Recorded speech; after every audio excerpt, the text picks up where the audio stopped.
Amerika bilan Hindiston ikki davlatning Xitoyning bu rayondagi kunsiri kuchayotgan ta'siriga qarshi bexatarlik hamkorligini cho'nqurlashtirishga va'da berdi. Amerika tashqi ishlar ministri Antony Blinken bilan Hindiston tashqi ishlar ministri Subrahmanyam Jaishankar Hindistonning poytaxti Yangi Dehlida o'tkazilgan uchrashuvda ikki davlat munosabati va rayondagi masalalarni muzokara qildi.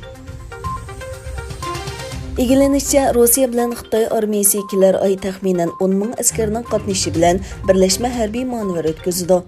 Rusiya Davlat Mudofaa Ministerligining bayonotida Rusiya armiyasining ba'zi qismlarining avgustning o'rtalarida Xitoyda o'tkaziladigan g'arbiy qism hamkorlik 2021 harbiy manevrga qatnashadiganligi bayon qilingan. Amerika Davlat Mudofaa Ministri Lloyd Austin Vyetnamni ziyorat qildi va Sharqiy Janubiy Osiyo ellarini qo'llaydiganligi to'g'risida va'da berdi. Austin Xitoyning talash tortishni tinch hal qilish va qonun bilan idora qilishga hurmat qilishni xohlamaydiganligini tilga olib mundaq dedi. Biz Hindistonga tajovuz qilishni ko'rdik. Biz Tayvan xalqiga qaratilgan harbiy harakat va boshqa bostirishlarni ko'rdik.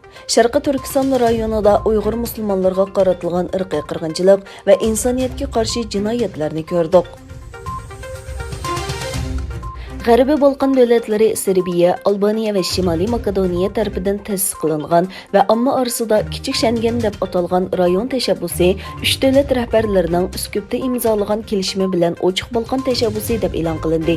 Bu tashabbus doirasida rayon fuqarolarining turmushga qulaylik yaratish uchun kelishimlar imzolandi.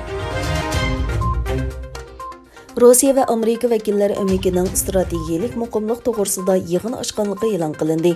Yig'inning ijobiy ekanligi bayon qilindi. Rossiya tashqi ishlar ministrligining yozma bayonotida qaraganda, Rossiya bilan Amerika hosil qilgan kelishimning davomiy sifatida Rossiya Amerika strategik muqimlik suhbatining yangi bosqichli yig'ini o'tkazildi. 2014 yil 7 ayning 28 kuni Sharqiy Turkistonning Qashqar viloyati Yakan noyisi Ilishqu bozori Rozahitning 1-kuni Xitoy armiyasi tomonidan og'ir qurollar bilan bombardimon qilindi. Bu rayondagi 3 yezi bozor xaritadan butunlay g'oyib bo'ldi. Qrim xabar agentligi Ilishqu qirg'inchiligining 7 yillik munosabati bilan e'lon qilingan xabarga qaraganda, voqeada kam deganda 2000 dan ortiq begunoh Uyg'ur qazoga uchirgan. Vaksina emlash surati ostilgan Amerikada vaksina emlashni talab qiladigan sohalar kengayotdi. Google va Facebook shirkatlari ishxonaga qaytishni xohlaydigan xizmatchilarga vaksina emlashni majbur qildi.